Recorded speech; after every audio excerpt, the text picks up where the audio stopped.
Transition avec Quadio de Kaidan Group. Le mentorat tel que présenté ici, c'est un peu votre credo aussi. Oui, effectivement. Mais j'aimerais peut-être dire déjà merci et féliciter Loreto comme Patricia. J'y figure depuis 5 ans. Mais j'aimerais souligner ici son abnégation, sa persévérance qui est une valeur qu'on retrouve chez tous les entrepreneurs. Lorsqu'il me parlait de ce projet et qu'il me disait que la crise malheureusement avait arrêté le projet, j'avoue que je n'avais pas très bien compris. Mais je lui ai dit, écoute, Michel, tu es une personne brillante, on y va, on va t'appuyer comme on peut.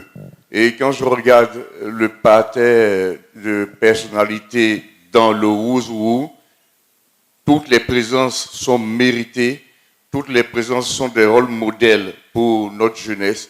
Et je voudrais te dire, Michel, merci pour ce que tu apportes. Et quand on parle de mentorat, c'est aussi du mentorat.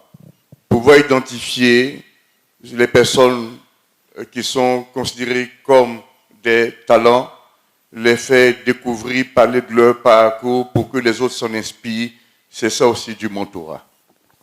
Et Kaidan Group aujourd'hui, c'est quoi la vision? Parce que vous êtes très diversifié depuis le début.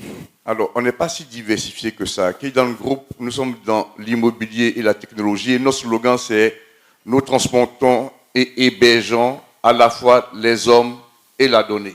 Alors, dans l'immobilier, vous avez pris un vrai virage démonstratif ces dernières années. Est-ce que je peux dire ça ainsi? Mais enfin, j'ai l'impression que vous avez mis les bouchées doubles et que là, on est en pleine croisière.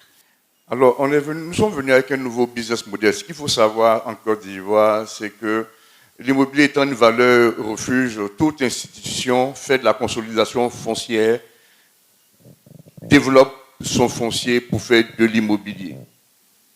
On a réalisé que c'est un métier, et ces sociétés, elles aussi, ont réalisé que c'est un métier à part entière. Donc, nous avons développé des partenariats avec des institutions telles que le BNET, la SOTRA, le port autonome de San Pedro, etc. Ces personnes ont des terrains, nous venons avec notre argent, nous réalisons des projets immobiliers. C'est ce qui a fait cette poussée qu'on peut qualifier de fulgurante. Au niveau de la technologie, c'est pareil, c'est les mêmes business models que nous avons mis. Nous avons signé des accords avec les opérateurs de téléphonie. Nous investissons nous-mêmes dans le développement de la fibre optique que nous mettons à leur disposition. Donc, on peut parler d'un virage, mais c'est en fait un nouveau business model avec lequel nous sommes arrivés. Merci beaucoup. Je vais vous laisser remercier M. Alain Quadio et puis